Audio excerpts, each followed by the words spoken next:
Halo, perkenalkan, saya Ivan Sundoro dengan NIM 180255115 dari Universitas Udayana, Prodi Kedokteran Gigi Angkatan 2018. Di sini saya akan mendemonstrasikan ekstraksi gigi 46 dimulai dari alat dan bahan yang diperlukan hingga teknik anestesi dan teknik ekstraksi. Sebelum melakukan tindakan pasien, operator harus menggunakan APD yang berupa masker dan handscope. Alat dan bahan yang diperlukan yaitu cotton roll, cotton pellet, tampon, anestesi topikal, prekain, tip aplikator, povidone iodine, anestesi lokal, lidocaine, syringe 25 gauge, dan kaca mulut, pinset, dan sonde. Kemudian desmotom, straight elevator, bane, kemudian forceps molar rahang atas.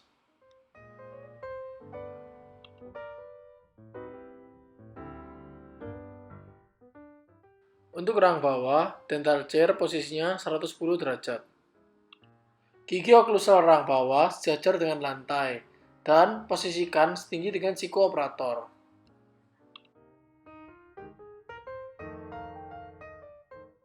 Pada ekstraksi gigi 46 dilakukan dua jenis anestesi, yaitu IANB atau Inferior Alveolar Nerve Block dan infiltrasi bukal.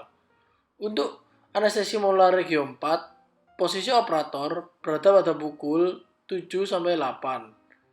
Nah, sedangkan pada saat ekstraksi gigi, operator berada pada pukul 10-11.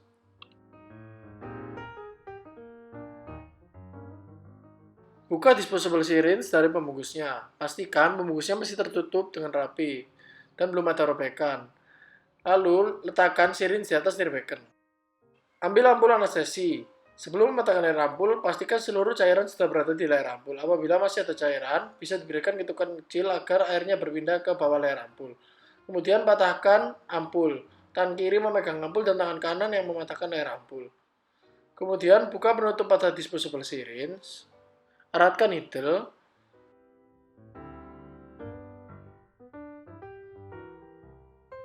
Kemudian masukkan jarum ke dalam ampul tanpa menyentuh dinding ampul untuk mengambil larutan anestesi lokal yang ada di dalam ampul.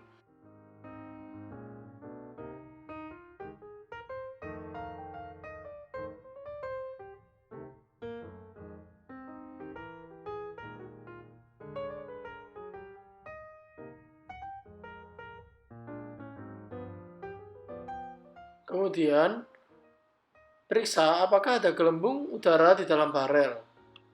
Apabila ada, ketuklah dinding barel sampai semua gelembung ke atas. Kemudian, dorong handle sampai terlihat ada cairan yang keluar dari ujung needle.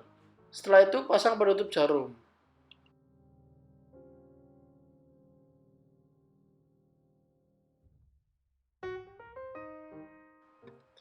Asepsis, daerah kerja yang akan dianestesi, menggunakan cotton pellet kering. Tepat pada bagian pterygoid dan buccal fold gigi 46.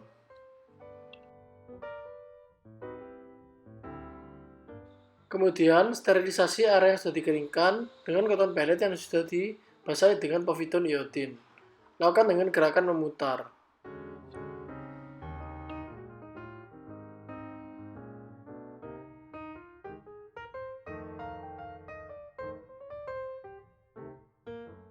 Sebelum dilakukan anestesi IANB, berikan terlebih dahulu anestesi topikal dengan menggunakan prekain pada daerah yang akan diinjersikan jarum menggunakan tip aplikator.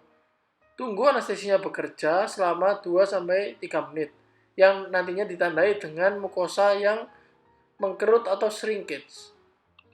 Tinggi injeksi ditentukan dengan cara meletakkan jari telunjuk atau ibu jari pada coronoid notch.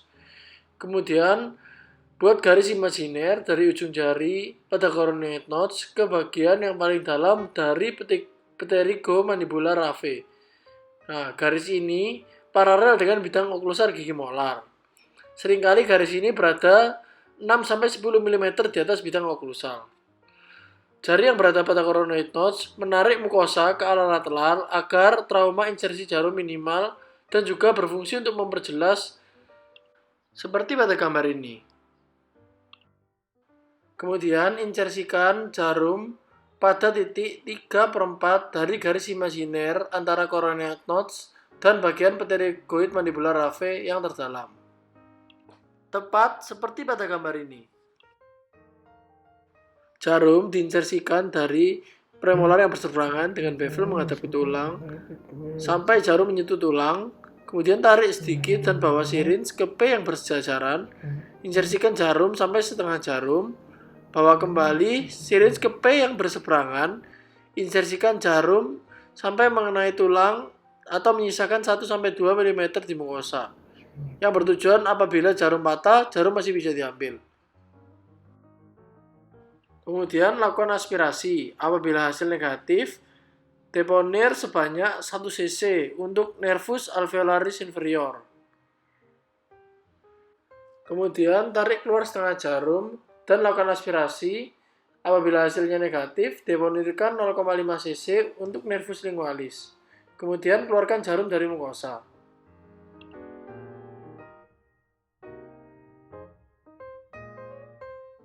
Retraksi pipi hingga terlihat mucobukal fold. Kemudian, aplikasikan prekain menggunakan tip aplikator pada mukosa yang akan diirsisikan jarum. Tunggu sampai anestesi bekerja. Kemudian, insersikan jarum dengan arah 45 derajat dengan bevel menghadap ke tulang sampai menyentuh dengan tulang, kemudian tarik sedikit. Kemudian lakukan aspirasi. Jika aspirasi negatif, deponir sebanyak 0,5 cc untuk menganestesi nervus bukalis. Setelah rutan anestesi dideponirkan, keluarkan jarum dari mukosa. Kemudian, tunggu kurang lebih 5 menit sampai anestesi bekerja. Lakukan pengecekan menggunakan sonde pada intradental gigi. Apakah pasien masih merasakan sakit atau tidak. Lalu, dapat juga digunakan sonde untuk mengetuk mukosa pada bagian bugal dan lingual. Terkadang perlu dibandingkan dengan mukosa yang berseberangan yang tidak dilakukan anestesi. Apabila pasien tidak merasa sakit dan kebas, dapat dikatakan bahwa anestesi telah bekerja.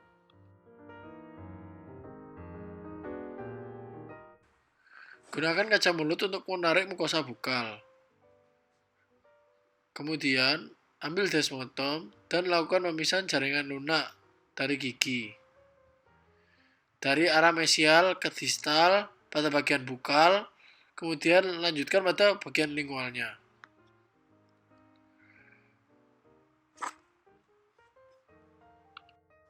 Kemudian, pasang cotton roll di mukosa bukal.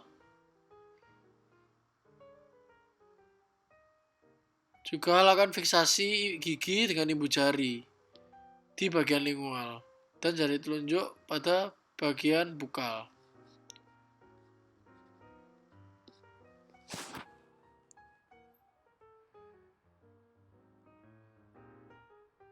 Kemudian, lakukan luksasi dengan menggunakan strike elevator atau bend. Masukkan ke mukosa intradental membentuk sudut 45 derajat. Dorong ke dalam pelan-pelan sambil agak diputar-putar. Bend elevator tidak boleh bertumpu pada gigi mesialnya. Harus bertumpu pada tulang alveolar. Kemudian dilanjutkan pada bagian distal. Setelah gigi yang sedikit, masukkan forceps ke rongga mulut seperti ini. Kemudian dorong forceps menggunakan ibu jari agar masuk ke dalam cervical gigi. Lakukan gerakan memutar membentuk angka 8 dan jangan ditarik ke atas. Setelah gigi goyang, baru dilakukan Gerakan ke lingual bukal dengan pelan-pelan. Selalu lakukan fiksasi saat proses ini. Nah, lalu lakukan ekstraksi ke arah bukal. Kemudian amati gigi. Apakah gigi ada yang patah atau utuh? Apabila gigi utuh, gunakan cotton roll untuk membersihkan darah di sekitar gigi dan di soket gigi. Kemudian minta pasien untuk berkumur. Periksa apakah ada serpihan tulang yang tertinggal. Bersihkan debris-debrisnya dengan melakukan irigasi pada soket. Lakukan sedikit penekanan pada mukosa gigi yang telah diekstraksi untuk mengembalikan bentuk mukosanya dan merapatkan soket yang nantinya dapat mempercepat persembuhan tulang. Ambil tampon sesuai dengan besar giginya, berikan povidone iodin pada tampon, kemudian masukkan tampon pada gigi dan minta pasien untuk menggigit tampon.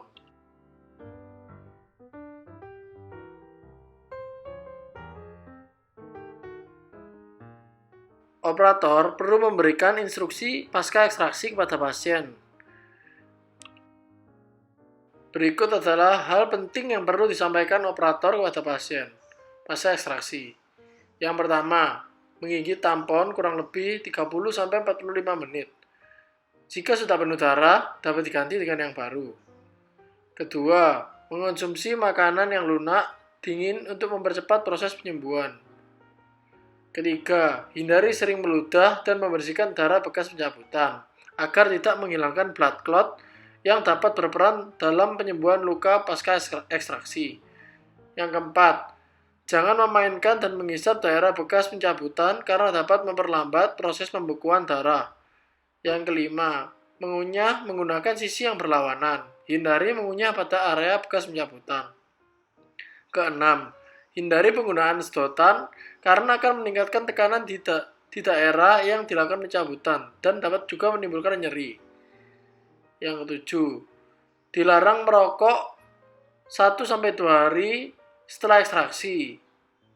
Yang kedelapan, hindari mengonsumsi alkohol. Yang sembilan, tetap menyikat gigi 2 kali sehari.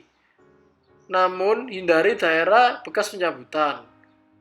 10. Konsumsi obat secara teratur dan sesuai dengan dosis. Peresepan obat pasien pasca ekstraksi berupa obat analgesik dan antibiotik apabila diindikasikan. Obat analgesik yang diberikan dapat berupa asam efenamat, tablet, diminum 3 kali sehari setelah makan apabila terasa nyeri dan tidak perlu dihabiskan. Sedangkan untuk obat antibiotik, ini apabila diindikasikan, yaitu berupa amoksisilin tablet diminum 3 kali sehari setelah makan dan harus habis. Sekian video dari saya. Apabila ada kesalahan, saya mohon maaf. Terima kasih sudah menonton.